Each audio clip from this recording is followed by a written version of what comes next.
And good morning, everybody. Welcome to Clutter Talk Live, our 7th episode on YouTube. Today, I am so pleased to welcome two interviewers. We have the president of Apdo, Katherine Blackler, that is the Association of Professional Declutterers and Organisers, on our show. And we also have Keyworker Gemma from Edinburgh, who will be joining us soon. So, welcome everybody. I realised that I still had screen share on when I said all that. Still getting used to all the technology. But to my left, we have Clara Moore of Joy of Space, and below we have Elaine McKinlay of Clear Mountain. And we are your decluttering dream team, and we all live in Glasgow. And we're so excited to be here into your living room or bedroom or wherever you're listening or watching us on your mindful walk, to share with you some of our kind of decluttering insights and top tips. So, Clara, how has your week been? My week has been good but challenging. My children, like a lot of us, are getting absolutely fed up with lockdown, and I know that we've spoken a bit about the anxiety that people can feel about going out and lockdown. So I've been finding it difficult to get my son out. So I was saying earlier to you both that I had to drive him to the park to actually get him to the park. And when he was there, it took a while to get him to enjoy being in the park. So I've been trying to help my children deal with the feeling of being fed up and cabin fever and anxiety around going out. Conversely, my daughter, she is just into everything. She gave the dog a haircut. She has been in at my makeup. So I just never know what she's going to be doing. Other than that, I've been enjoying reading about ADHD this week because I have clients with ADHD, so I've been doing a bit of reading around that. And I was working virtually with a client, and we were talking about how vivid dreams can be affecting us during this time of lockdown, and how going back to things, simpler times, things that are easier to enjoy, like favourite childhood books or comedies, watching films from our childhood, can be a way to really just reconnect with ourselves. So what about you, Elaine? How's your week been? My week's been good. I had a wee birthday yesterday, so that was something, a different experience. You know, we're not able to get with the family, but happy birthday to you. No. Thank you, Zem. You're beautiful. Don't like to embarrass. So it was different, wasn't it? Different when you're having something like that, a celebration like that. So had to do a FaceTime with my family and the son in Sweden, and luckily I'll be able to see my other son, who will pop into the garden at some point over the next couple of days. But yeah, it's a bit different, isn't it, when you're getting sort of things like that. Otherwise, okay, pretty good. It was a wee bit cloudy, so I guess everybody was a wee bit more down because the sunshine wasn't out this week. I know that a lot of clients that I've spoken to this week were feeling that a wee bit cabin fever because we couldn't get out. The sun's out today, so let's make sure to get out and about today. But just kind of pottering about. We're still doing a few wee bits and pieces around the house. We sort of set ourselves a little challenge every week to do something. So that's how we're sort of motivating ourselves. But we would love to get away out for a lovely walk at the beach or in the mountains. We are mountain people, so we would love to go, but we've got to keep everybody safe just now. So we just have to sit tight and sort of keep calm, as they say. So yeah, what about you, Zem? What have you been up to this week? Making bread. Yes, I've been, I was socially distanced past some sourdough starter a couple of weeks ago, and it's quite hard to, you've got to look after it quite a lot. You've got to keep feeding it, and then it keeps growing, and you've got to put it in the oven when it's on the rise. Anyway, So I've been making bread, and I managed to stockpile at the beginning of all this, or get some sort of flour in. So now I've got loads of different types of flour. So that was quite exciting to see it rise and bake. Yeah. And more, so I think more exciting and more pertinent to this is that Clutter Chat, the online Zoom support group, has been going really, really well. And I'm just loving how people are able to connect online. Oh dear. I was just saying, Clara, how wonderfully proud I am of people in Clutter Chat, and how we're getting sort of more members online, and thinking about the new normal of where I'm moving forwards and where things are moving forwards. And for our group, it's definitely going to be online and physical meetups. So that is very exciting, and to see people make changes and positive changes and uphold people it's just lovely. It's lovely to be part of. I've also felt that it's been quite there's been quite a depression almost, and cabin fever, like Clara was saying. So I was wondering. Yeah, that's a good Scottish word, isn't it? Dreich. Dreich, which to anybody watching in England kind of means like dull and kind of smurry rain, and it's a good way of describing. Smurry, you need to take smurry is another one. Sorry, yeah, smurry, that's what we use here. Smurr is that sort of light rain, that sort of rain that really soaks you, but that's very light. But yeah, so I know it's funny, isn't it, how the weather can affect us as well. So yeah. We just had a text through from Chrissy wishing you a happy birthday, Elaine. Oh, that's one of my clients. Thank you, Chrissy. Appreciate that. Yes. Another year older, another year wiser, another year sillier. She says for some reason she still can't get it working, chat working. So I'm not quite sure. Maybe it's a device thing, or everyone should be able to find it just on YouTube. I'll maybe speak to her later on today and see if I can work something out for her. Get it sorted. There we go, Chrissy. Thanks, Chrissy. Clara, I'm interested in your book on autism that you've been reading, or ADHD, was it? Yes, I've been reading a book on ADHD, on women predominantly with ADHD, and how it can affect everything through relationships, through organising, through feeling effective, and that your own home is manageable and enjoyable for you, through being able to find clothes, through being a parent. But it's transferable, of course, to men, but it's been very interesting. I was just reading to update my information. What's the book called? And I'll try and find it online and give people a screenshot of it. I would need to go and get it. Will I do? Yeah, why not? And whilst you pop off, Elaine, why don't you tell us about your niece who you're going to be interviewing later on the show? Yeah, so today on the show, we thought we would look at both spectrums of things that are going on during lockdown. So I have my niece, Gemma, who's coming on. And Gemma is a key worker working in a nursery looking after key workers' children. She's a nursery nurse. And Gemma is a single parent with a 6-year-old child as well.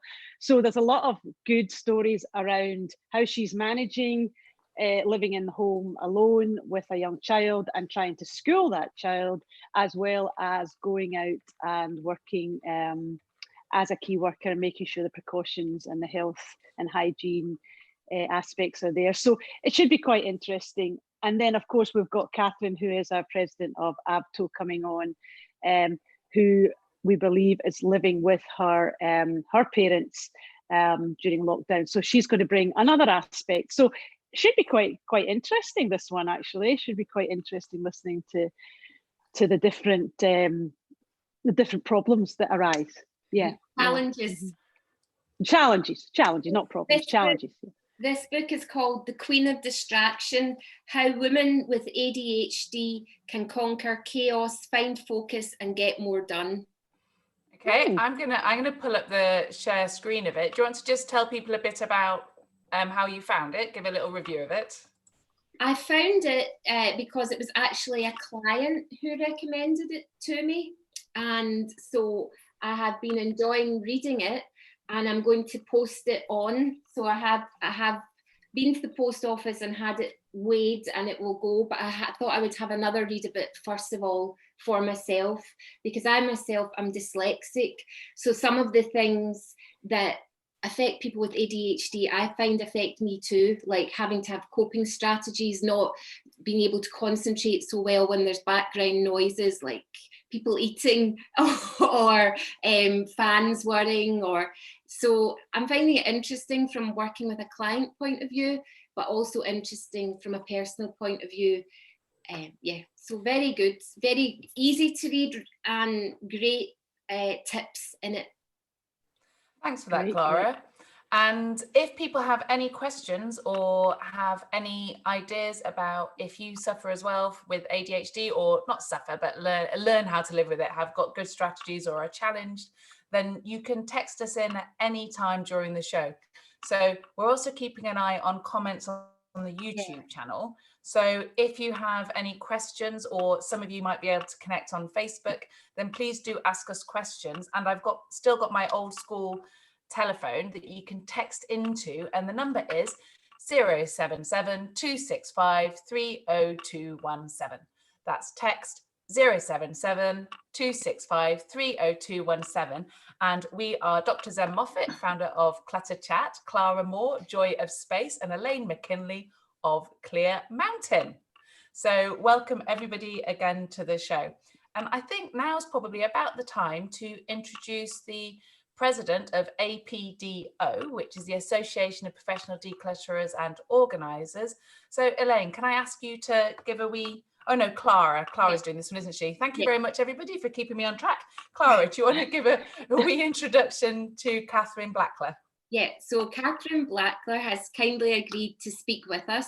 She's currently on lockdown with her parents, living in her parents' space. She's the president of the Association of Professional Organisers and Declutterers, and she's kindly agreed to talk to us about how it feels to be living in your parents' space during lockdown, and other things like what motivated her to become a personal organiser. So we could start with that, and thank you for joining us. My pleasure. Good to see you all. We have Katherine Blackler at the bottom of the screen. Welcome, welcome, welcome to our living room online. Indeed, indeed. It's very strange times we find ourselves in, isn't it? Yeah. Indeed it is. So sorry, the first question then, Clara, was how you're finding living in your parents' space during lockdown, because that's quite a unique position, I would imagine, to find yourself in. Yes, it was 9 weeks yesterday. We celebrate every Tuesday that we haven't strung each other up, so it's a bit of a running joke. I'm normally a single independent female, and my mum is also fairly headstrong, and so we in the past have certainly kind of had some fiery interactions, but I have to say it was very unexpected. I had a conversation with my mum on Monday evening. I said, I've had to rule out a couple of clients this week because I've got a tiny bit of a sore throat. I don't want to risk it. This was before St. Patrick's Day. And on that Monday, I said, heard the news and it looked like London was going for lockdown. I normally live in London, Southeast London, and I'm single and I live on my own. And I'd already tried a week of, social distancing because it felt like the right thing to be doing. It was well before anything was being enforced from government level. And I'd already noticed that that wasn't working brilliantly for me as an extrovert. So I had a conversation with my mum on the Monday evening. I was like, well, all the clients, I've got pregnant clients, I've got elderly clients. I'm having to kind of rule them out bit by bit. I think London, if not the whole of the UK, is going to go into lockdown really soon. And I was due to be coming down for Mother's Day anyway, and we weren't sure that the trains were going to actually run down to Devon by the Saturday. So I had a rethink, and within 24 hours of that conversation, I was ringing on the door in Devon with a car full of stuff that I didn't know if I needed for 2 weeks, 2 months, or what the status would be. So it's been an interesting journey for me. Any of you that know me already will know that I'm normally running around like a sort of headless chicken and at full speed a lot of the time. And what's been really interesting for me these last 9 weeks is I've actually slowed down massively. And I keep beating myself up because I haven't launched online virtual support and I haven't kind of developed stuff on my business and things. And then I go, no, but you've actually become more of a human being than a human doing. And that, if that's the accomplishment I get out of this coronavirus and we come through, touch wood, everybody I know and love, it comes through okay, then that's a pretty massive achievement in its own right. And the other things can happen in due course. So that's an amazing insight that is, I imagine, would be very helpful during this time. And it's a great point you make about being an extrovert and tuning into that and what you needed at the beginning of the lockdown. I know I'm a quiet introvert, so I definitely am missing other adults. So yeah. So that's very interesting to hear you making those points. What motivated you to become a personal organizer, declutterer to begin with? Well, initially, I will confess, I didn't even realise it was a career choice. And I had been working in the city on and off for about 15 years. I have quite a free spirit, so I'm finding the clipped wings of no travel prospects at the moment challenging. But I'm seeing this as a different kind of journey. And I had been in and out of the City of London, working in the corporate world, organising people and processes for about 15 years. And I realized that I needed to do something different. But whatever, I have a tendency to be completely absorbed in whatever I'm doing. And I have, the word moderation isn't really high on my vocabulary or understanding. I'm either on or off. And so actually, whatever I was in that corporate world, I was completely consumed by it. And I thought, you know what, I need to do something different, but I have no idea what. So I decided to hand in my notice, and everybody at Lloyds Bank thought I was mad. Hand in my notice, walk away from a very well-paid job, and go work out what I wanted to do. And this time I made sure that I didn't get on a flight and go somewhere, because what I'd realized was in that 15 years, I kept sort of, in a way, in the nicest possible way, taking the problem with me. I would finish a contract or, do work for a couple of years and then kind of go, right, there must be more to life than this. I need to go and explore. And so I get on a plane and I go and I come back and I feel, that's better. I'm breathing and I'm calmer now. And then I'd look at my bank account and go, yeah, you're broke, but you can go and top up in the city. And that's how so I did this oscillation for about 15 years. And so 5 years ago, I left the city and said, right, you are not allowed to catch a plane because that's not solving it. This is just, you're going through this cycle of oscillating. So I stayed put in the UK and I refurbished my house. And I was really interested in the whole sort of optimizing. I've got a very small house and I love that, but I also love optimizing small spaces. So I had a lot of fun in trying to make the most out of a small, compact London space. And I really like that sort of the design element of trying to make it work for the occupants within it. But what I didn't like so much was they're trying to interact with the builders and the tradespeople, and that didn't quite always go according to my plans, which I'd come from project management and my plans were therefore the right plans. So, we had this sort of, that ruled that out as, property development was ruled out as an option. And I actually went across to the States after refurbishing my house. I went across the States for 6 weeks, and everywhere I stayed, friends and family, and including friends of friends who I hadn't met yet, what I found I was doing by way of thank you for hospitality was I was helping them redesign their space, or they'd go off to kind of mediate a fight with their kids.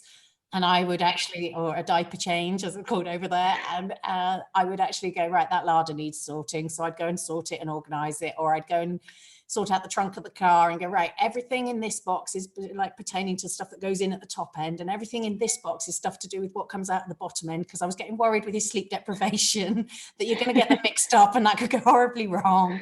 So what I found was that that's what I was doing. And at the end of that trip, I'd ended up in an IKEA in LA within 12 hours of meeting kind of a friend of a friend, and we were replanning their spare bedroom. And I realized that this is actually what I chose to do when I was on holiday.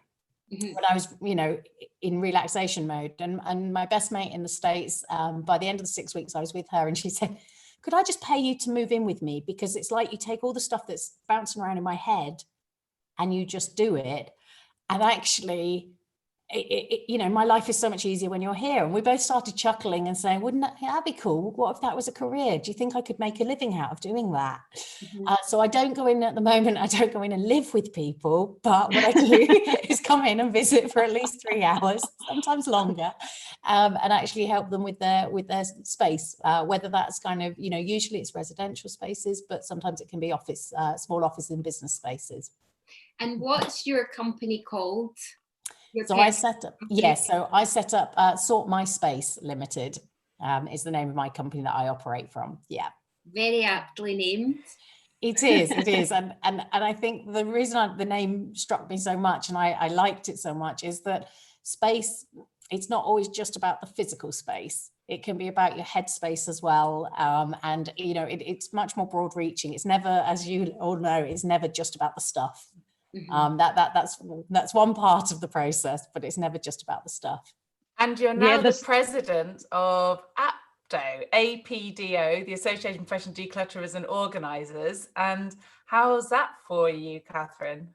It's good. I will be honest, it has been a big occupation during lockdown. We have been working hard in the last year and a half or 2 years or so, kind of to help create structures. So for those who don't know, Apdo is the membership body based in the UK. We have about 380 members. We're hovering around 380 members now, including some internationally as well.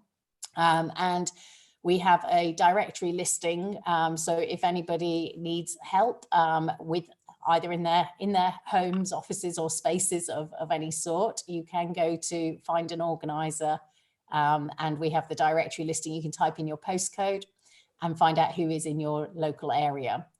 What's your postcode, Katherine? I'm online now and I'm sharing the screen.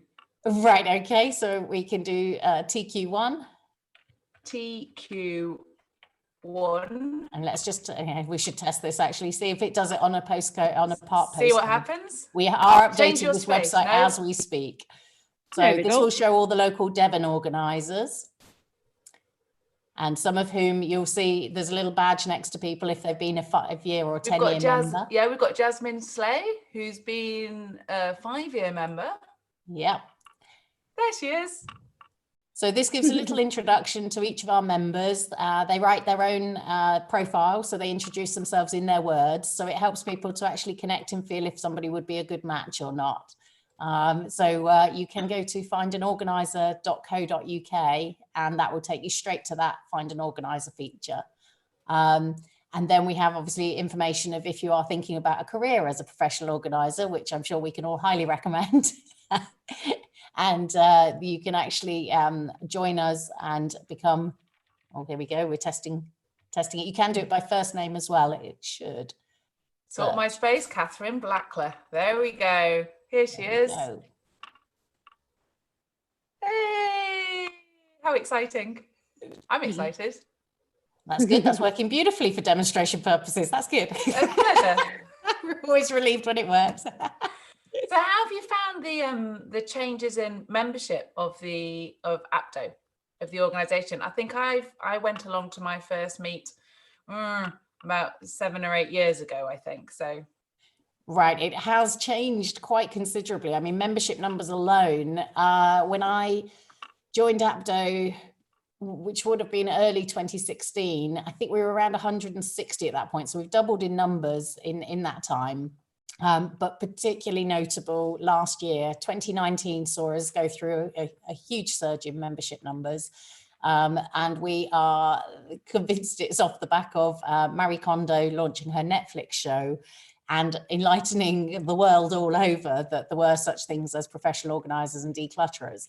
And as I say, I didn't even know the expression. When my friend and I were musing as to whether this was going to be a career choice or not, we were like, well, what would you be called? And me coming from a corporate world was like, we'd be an efficiency officer or an efficiency associate or something, kind of. I was trying to think what you'd call yourself if you were somebody like we are going out. And it turns out that, professional organizer and declutterer is a job title. So yeah, the membership numbers have been expanding. Obviously, a lot of people are fairly new into business. And as as I do as well, kind of, you know, a lot of people start out in what we would call generalists. So they do a bit of everything. And as we go along, we start working out kind of more as to who our dream clients are, who we get on best with, what sort of projects we actually work well with. And that's, you know, that's all part of the journey. I genuinely thought when I started, I would be working exclusively with corporate individuals who were like me in my corporate days. They quite often know what needs doing, but by the time you get home after 60 hours a week and commuting in and out, you just haven't got the time and the inclination to get on with the projects at home.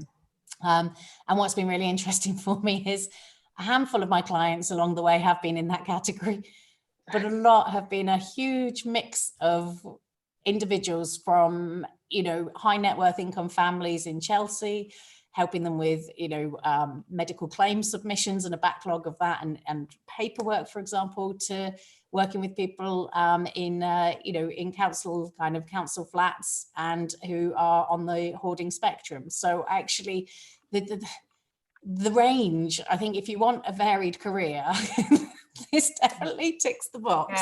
Yeah, I think that's, yeah, the range is amazing, like the different people who you come across and how you change. When I first started, I thought, right, you go and sort out someone's house for the weekend, for the week, and then they're set.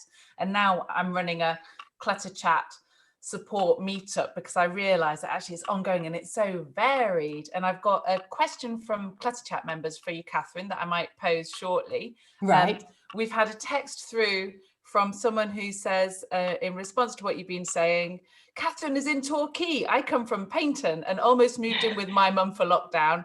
Glad I didn't, for many reasons. But lockdown has made me realise I need the sea. I have to say it's an absolute blessing, and I have actually really enjoyed the space, the sea, and you know, we have space here inside and out, and the other thing is I've enjoyed having the hugs and the company and the good food. You know, I'm not gonna lie. You know, they're going, when are you leaving? I'm like, oh, not just yet. But I think Elaine, you can go out if you do. I'm like, no, not just yet. That's the thing I miss the most is a hug from my mum. Yeah. I miss that. One day, I don't know, about week 6 of the lockdown, I just burst into tears, completely surprising myself and my children. And they were saying, what's wrong? And I was saying, oh, I'm missing my mum, being able to hug her. I know. I have to say, kind of, I would not be smiling like this if I wasn't here. I know that much. So yeah, I am very grateful. And we kind of, well, once I've sorted some more of the Apdo stuff, we're moving on to phase 2 of what we affectionately call the Death Project. We haven't actually, you know, we started this last summer and have started having conversations about what should happen when and where to find things. And I'm one of 4 kids, but we've all, you know, recognized that it's likely it'll be on my shoulders to deal with these things when the time comes. So we're actually having some quite open dialogue in advance, and you know, that's my mum's very organized nature, so that's you know, she's definitely been an influence on my career choice. Yeah. I open the fridge and I go, oh look, it's all labeled, wonder where I get it from. Right. Last week we spoke a bit about that, actually, about death cafes and preparation, and yes, it's all good, but I'm really interested in the hugs, and I think this is a good segue into Elaine, who can introduce our key worker, Gemma, who will come in shortly. But Elaine, would you share with people your latest hug treat? So, as I said, it was my birthday, and Gemma, who we're going to meet in a minute, has an amazing son called Kieran, and he is one of my favourite great nephews. And I keep saying to him on FaceTime, I must want a wee hug with you. I want to get those wee cheeks. So this is what arrived for me on my birthday. And it is a picture of him and I on a cushion that I can hug. So I'm getting my hug from this boy virtually, but what a fantastic present I got. So that's him. I can chuck his little cheeks. I can get his little cheeks. So thank you to Gemma for that. And Gemma, I see, has just come on screen there. So before we introduce Gemma or speak to Gemma, I'll maybe just quickly run through again, if you've just joined and you don't know who we are. I'm Elaine McKinlay of Clear Mountain Decluttering and Lifestyle Organising. We've got Clara Moore from Joy of Space and Dr. Zem Moffat of Insightful Moves. And we are all professional organisers and members of Apdo, which is Katherine is our president, the Association of Professional Declutterers and Organisers. And as we said there, and as we were speaking to Katherine, we all specialise in different things. So I am a declutter and motivational coach. Clara is trained in the KonMari method of tidying, and she goes out to families and individuals and helps them with organising home office and lifestyle space. And as we say, she's been dealing with some ADHD, catch-up information as well. We all deal with clients who have disorganizing challenges like that. And Dr. Zem Moffat is a resident anthropologist, and she runs Clutter Chat, which is where this has come from. And she specializes in connecting people and places, etc. Now, we all run courses at the University of Strathclyde's Lifelong Learning Centre called Moving from Chaos to Calm, where like-minded people come together and talk about clutter and how to deal with clutter and why clutter started. And we're actually launching that with the university starting from the 20th of July right through for 6 weeks. So if you're interested in that, pop along to the university website. But we also, you also hear about us on BBC Radio Scotland. We present at the Ideal Home Show every year. And we are out and about in the community and in businesses looking and helping people declutter their homes, offices and lives. And we're committed to helping you basically get yourself organised so that you can, you know, live life to the full. So we're going to go on to Gemma, and I can hear Kieran chatting in the background. So please don't be worried if you see a little face who will appear, I'm sure. But Gemma is my niece, and Gemma is doing a fantastic job as a single parent with a 5-year-old child in lockdown on her own, and she is a key worker as well. She is a nursery nurse, and she works for Nippers Nursery over in the East Coast there, who have a few nurseries. And that nursery are doing a great job in helping people, key workers, children. So the girls and guys are looking after the key workers' children. So there are organising challenges that go along with this, and we're going to speak to Gemma about that. So hi Gemma, how are you this morning? I'm fine. How are you guys? Good. Okay, welcome to our online living room.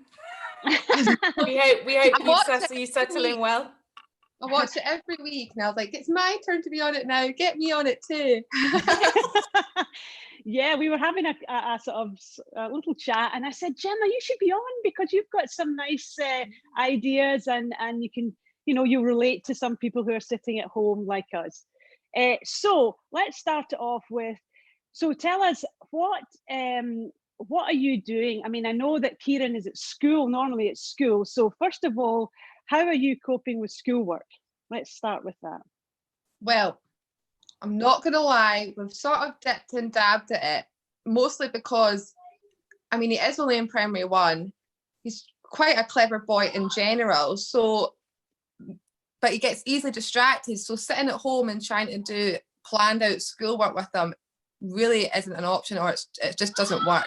So we do things. So I've noticed just in general, he's kind of teaching himself in his activities that he's keeping himself occupied with. So like the other day I went in the bedroom and he'd poured all the coppers out and was putting them into 1s and 2s. So I was like, well, that's maths done for the day, sorted.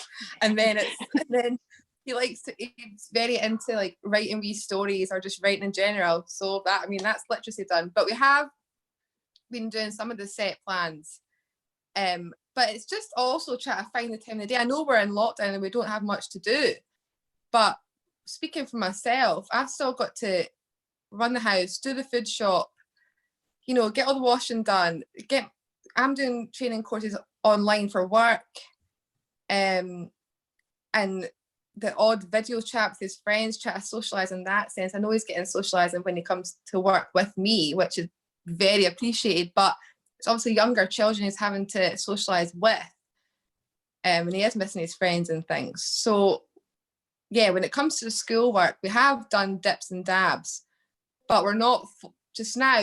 It's just not the right time. We're not focusing on that. One as well, I know I'm a nursery nurse, but I'm not a teacher. I don't really have the patience in myself to teach him, but I can encourage him. But I just, like I say, he's got the distraction thing, whereas if he's not wanting to do it, I'm not going to make him do it. You know what I mean?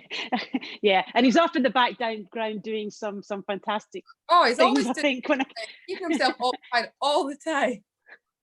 And so with respect to him being around the house, and you know, he's 6, you know, and his toys, what's happening with the toys? And are the toys encroaching into your living space, or you know, how are you managing that? I do find that, I mean, when he was younger, I know that people sort of thought, oh my God, he's so independent, like he does all these things by himself and this and that, and he was, and I felt he kind of had to be, in the sense of it was just us two, so I couldn't help him all the time, so he was learning to do things by himself, which was great. But I do find now that in lockdown he's been a wee bit lazy, and I don't blame him, because it's a full day to try and fill, sort of thing. So I'm sorry, you probably hear him shouting. I can hear him doing something in the bedroom. It's okay. Okay. So he's been in his room, he's been bringing toys out, into the living room, into my bedroom. Very much, he watched a lot of YouTube. He's at that age now where YouTube is the thing. So he's trying to reenact things that he sees on YouTube with his toys. So they all get brought out, then a new toy gets brought out, and then it gets linked with the scenario. Then they all get left because he's going to get more toys to start a new scenario. And then when it comes to the tidying up sort of stage, I say, can you help me tidy my room with your toys? I'm really tired. I'm actually been very busy. So that's a bit of a struggle. But so in that respect, I know we've spoken about it, but what you've decided to just leave his room with his toys in a mess and just close the door, haven't you? You've decided that might be the best way. Yeah, I mean, you know yourself when you were younger and you tidied your bedroom, it was spotless clean and it felt like a brand new room. So you went in and within an hour, it was probably a mess again. That's the case with him. He doesn't understand that things go away, if I'm 100% honest. So now I would say, look, if there's a clear path in the room, if your toys or whatever, it's really not the end of the world at the moment.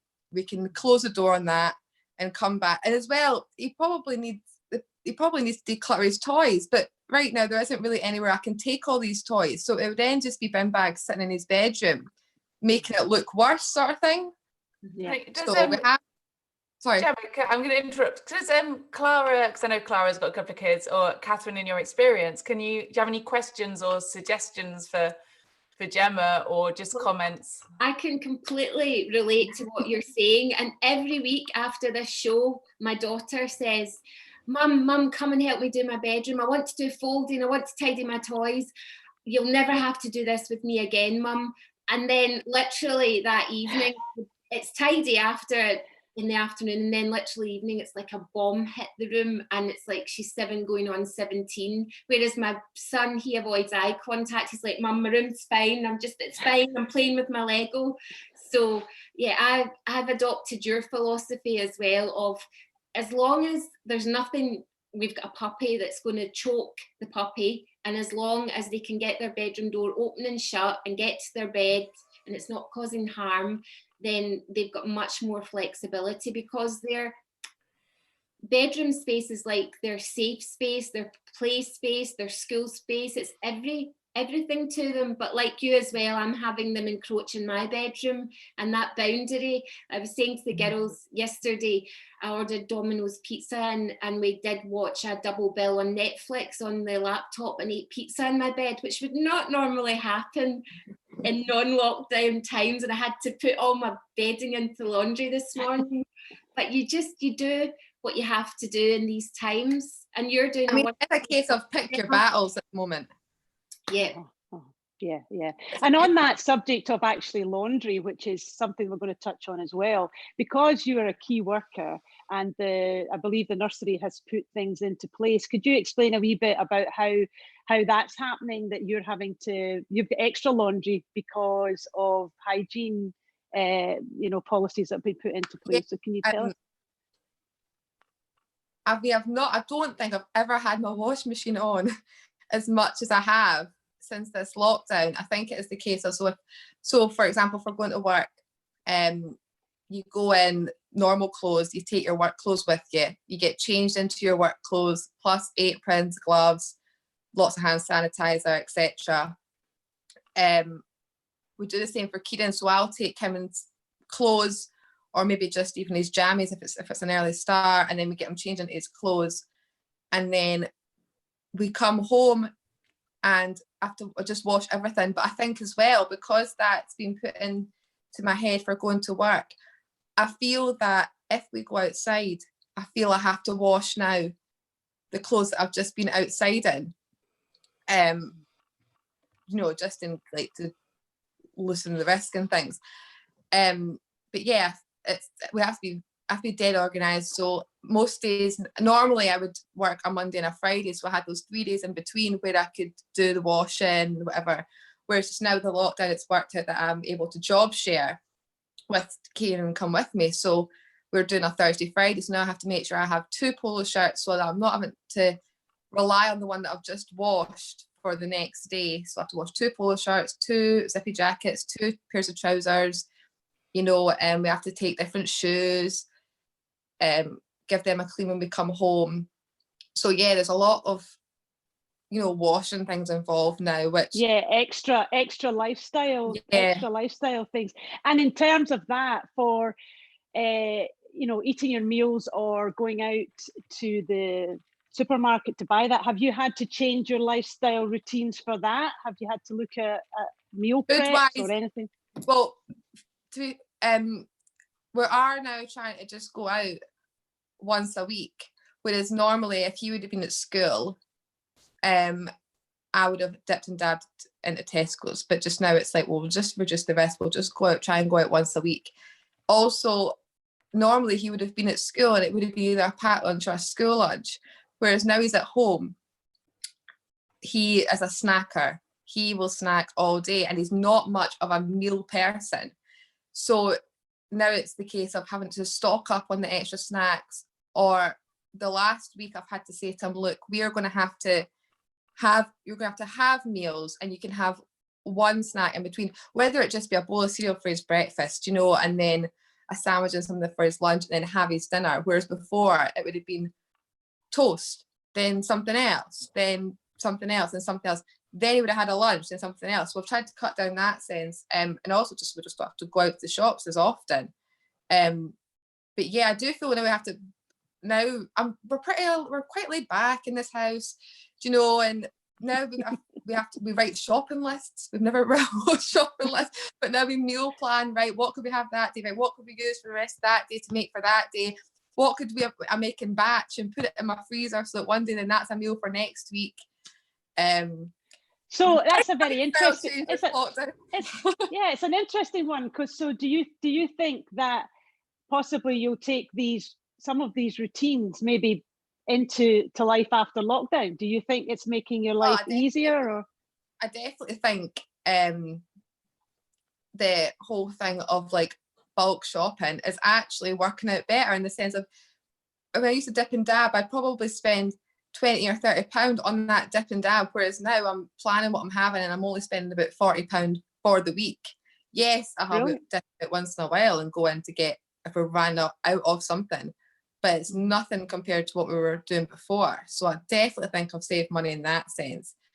Brilliant. And the meal plan's better because you're now looking at dates and stuff, whereas before I would buy things and not look at the dates, and then I think, I could have that for my dinner, and it's like 3 days out, and I'm like, oh well, that was a waste. Whereas now I'm buying for the set days, so one day it'll end on, say, the 20th, the next day will be the 21st, and I know I have to eat it on that night, and so there's no. Excellent. Yeah, I mean, I think that's something that as professional organisers, so certainly for me as a lifestyle coach, I go in and talk to people about, you know, it's not always just about decluttering actual physical stuff. It's about looking at your lifestyle after you've done that, and then how can you declutter other or organize other areas of your life. Zem and Clara, have you found that when you go into clients and do you expand that these sessions into more of a lifestyle type thing? Yeah.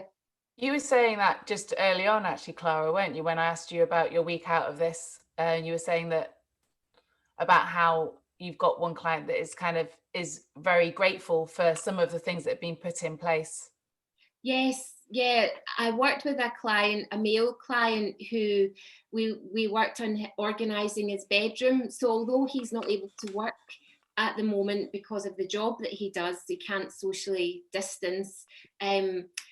He says he's finding it really helpful that his clothes are folded. He knows what clothes he has. He's got that routine of being able to start his day by getting his clothes. We also did his kitchen, so all the food's in date. He's got baskets and things are organised so that he can use his kitchen, and he goes out for his walk. And he said without those structures, it would really be affecting his sanity. He would be really struggling to start his day and keep his mood upbeat, but that's really helped him.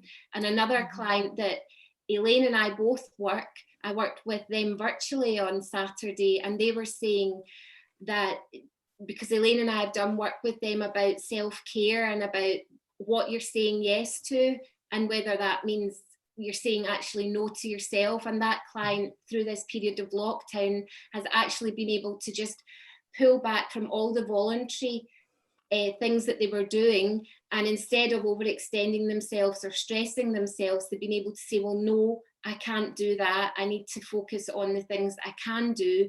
And that's a massive thing for them. And what they've been doing is just putting in place simple structures and reaping the benefit of the work that Elaine and I had previously done with them, not just in their home setting, but on their mindset and their thoughts and behaviours. And yeah, there's a great quote. Oh, go on. Yeah, go on, Elaine, after you. There's a great quote. It says, it's not where you live physically, it's where you live internally. And I think this is, at lockdown just now, we're having that stillness, so we're able to stop and really look internally about what's important. And this client that we are talking about, Clara, that we both work with, I think this is beneficial to her, certainly, in the fact that she's not busy doing all the other things to get her out of the house, because she didn't really like being in the house, so she was going out the house, and look at how, internally, how she can manage things. So if she's watching, I know she was watching the other day, a real good thumbs up to you, because you've done a great job, and she's doing a great job, and she's keeping on with us. We are both very, very proud of what you are achieving. So it's great. Katherine, have you got any views on that at all? Well, no, I'm going to interject. Okay, right? Go for it. I just love the I'm taking over. I've got the mute buttons. I'm in charge. But no, I wanted to give also kind of a good thumbs up and to Gemma. I think you're doing brilliantly. I know. We salute you. Really brilliantly. And I know that like the people, like the Clutter Chat that I run, we're all into sort of working Zoom, kind of doing thumbs up. Yes, well done, well done, well done. So just a big thumbs up to everybody and to taking on these life changes. We had a question on the YouTube, and it also came out of Clutter Chat, which Clara touched on before, about someone said, well, why is it that there's 4 or now 5 women on your screen? Why is it that clutter and declutterers seem to be predominantly women? Certainly in Clutter Chat, I would say 95% of the people that come are women. And Katherine, you can tell us about the statistics in Apdo. As an anthropologist, I have my own ideas about culture. I simply think that it's women who, it's been culturally our responsibility to look after their home. And I think our shame threshold is lower. So we feel shame sooner than men about the state of their house. And there's something kind of proud almost about, well, it's my man cave. There's almost a bit of a pride in that. So I think culturally, massive generalizations. I completely realize I've made massive generalizations, but that's kind of my thoughts. But I wonder, Katherine, What are Yes, yours? it's very true. We polled all our members earlier this year, and the survey showed that in terms of the type of clients we all work with, what came back in that survey, and it wasn't all 380 members, but it was a reasonable number, and I think it is probably quite indicative. 81% of our clients were female only, and 12% were male only, and 13% were mixed sex, so perhaps a kind of a couple, so to speak, a mixed sex couple. So obviously the female only or the male only would include same-sex couples in that, but effectively there is still a very heavy leaning towards it being females coming forward as clients who seem to feel that responsibility for the home. And you know, I've worked with clients, and it's not necessarily that they're volunteering for this role, but quite often they sort of feel that burden or that weight sits with them, and that's what's expected. And I think things are shifting and changing, like you say, Zem, but we're not quite there yet. And I think we've had a good number of generations of influence that's kind of embedded in our psyche as to what's expected. And also, again, generally speaking, women find it a bit easier to connect and reach out and ask for help or wave a flag. And I think therefore they're more likely to come forward and connect when there are professional services available to support them. I think, you know, I haven't got statistics on this, but off the top of my head, I believe more females will go for counselling, for example, and it's harder to get guys. You know, a lot of guys, including my dad, for example, won't go to the doctors unless he's, you know, got an arm hanging off, because he doesn't need them, he doesn't want to bother them. So I think kind of, you know, that there is that sort of different approach. There's a sort of expectation, and the things are changing and shifting, but possibly not enough just yet for people to realise that all the household occupants have a contributory part to play. I've had Clara. I've had this situation where on quite a few occasions it's been the male in the couple who's contacted me and wanted me to come in, and it's the female who's been resistant and not wanting to work with me. And in that situation, I've had a chat and said, well, I can come in and work with you if your partner, wife agrees for me to be in your home and work with you. If she doesn't, then I'm sorry, I can't come in, because it's a shared space and it has to be in I don't want, it'll cause problems for you and it'll be difficult for me to work with you. But what I will do is I'm happy to talk with your partner or wife, and I have ended up then working with both of them separately and together. But also I wanted to say to you, what about the statistics of, in terms of professional organisers, how many are actually men working in this field? So again, it is heavily weighted. I would say kind of it's roughly around 90% of our members are identify themselves as female. And so that is still kind of the inclination to join the profession.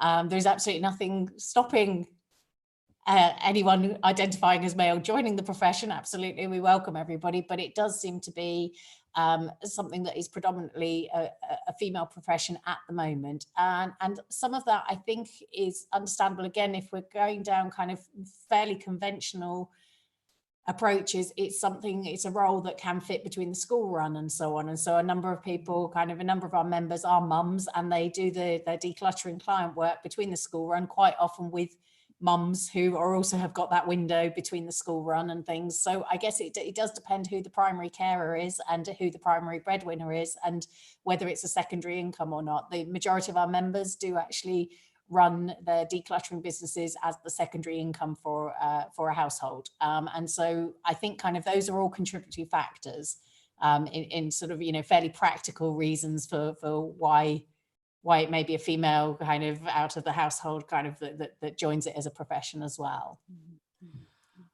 I think there's some really interesting things and topics you brought up, Katherine, and particularly what Clara was reflecting on about how you need the consent of the household to work.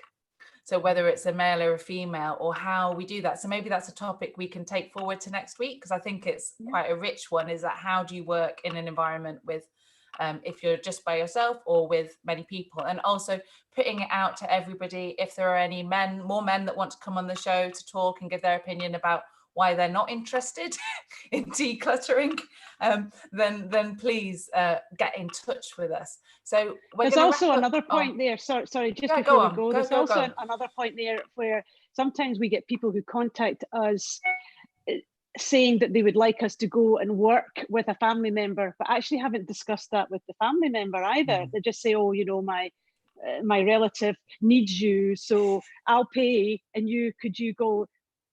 And we're like, well, no, sorry, we have to have that discussion with that specific person. Is that person ready to declutter or organize or even talk about it? So I think that's a valid point, that you can't make people do this without them wanting to do it themselves.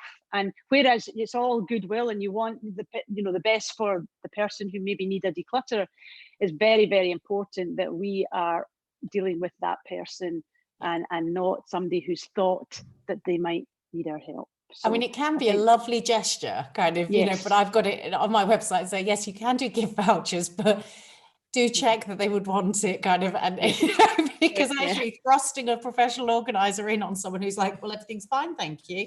It's not, you know, it could be a disaster, couldn't it? So. Yeah, absolutely. I'm wondering if there's anything that either Gemma or Katherine want to say, or any questions, final questions before we say thank you very much.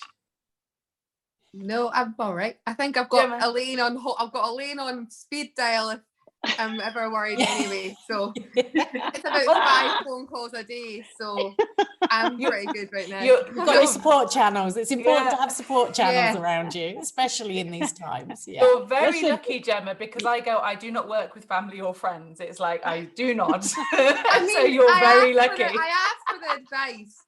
80% of the time I maybe take it, and the other 20 we debate why I should do that. But yeah, no, I think I'm pretty much covered. Well, thank you very much, Gemma. It's been brilliant having you on. Elaine, did you want to say something more? No, what I just want to say is a big thank you to all key workers out there, because there's quite a lot of my family who are out doing their bit. Yes, we need to recognise the NHS, but there is millions of other people doing fantastic jobs keeping us all safe. So Nippers Nursery, big hands up and a big clap to all the girls, guys, managers, etc. at Nippers Nursery, keeping those children safe. And all the other people who are out doing fantastic jobs delivering or anything like that as well. So, real thumbs up. Thanks for that. Thank you very much, Gemma. And thank you also, Katherine. My pleasure. Thanks for giving us your opinion on decluttering over the time. So yeah, it's been absolutely brilliant. And everybody knows. Do you want to say the website again for how they can find an organizer in their local area? Yes, so if you're after an organizer, if you go to findanorganizer.co.uk, you'll be able to look up based on your postcode and see who feels like a good fit for you. And there are a lot of people doing virtual offerings at the moment. I haven't expanded it much myself, as we've confessed earlier in the show, but there are lots of our members who are offering virtual support right now, and will help come into your lounge virtually and help you tackle some of your roadblocks while we're in lockdown. Thank you very much. We've had some messages to you, Gemma, saying that the people are loving our guests. They've enjoyed you coming on. That's lovely to hear. No, it's been a great show to be part of. So thank you for the invite. Cheerio. Have a good week. See you soon. Bye. Bye. Well, ladies, that's been pretty good. I've really enjoyed it. Elaine, we have a request for the name of the quote. The quote that you said came from a book. You originally said the internal quote. I don't know who I don't know. I'll need to have a look back. It's just I am very good at the moment. I'm using my time wisely at the moment. I listen to lots of different podcasts from different types of people, just seeing what it was. I think it might have been. I'm trying to think. We'll find it and we'll pop anyway, it on I'll find it. I'll find it. But basically the quote is, it's not where you live physically, it's where you live internally. Okay. So it's yeah, I think I'm just going to quickly look back. I think it was Tony Robbins actually that said it on one of his seminar type things that I was listening to. So it's not where you live physically, it's where you live internally. And sometimes we have to look internally first before we can start fixing things externally. So it's a good quote, I think. So we think it's Tony Robbins, and we just had a text through saying this latest chat about looking internally is definitely what's happening with me during this time. My priorities are becoming much clearer. Great, good. And in today's session, we also covered a bit of ADHD. So if you scroll back, you can see the quote for the copy of that book. And we had Apdo and we had Keyworker, Gemma as well. And I would just like to say, ladies, it's been a great show. I've really enjoyed having you in my living room. And what is it we say, Clara? From our home to your home, or our living room to your living room. Yeah. Goodbye. Bye. Bye.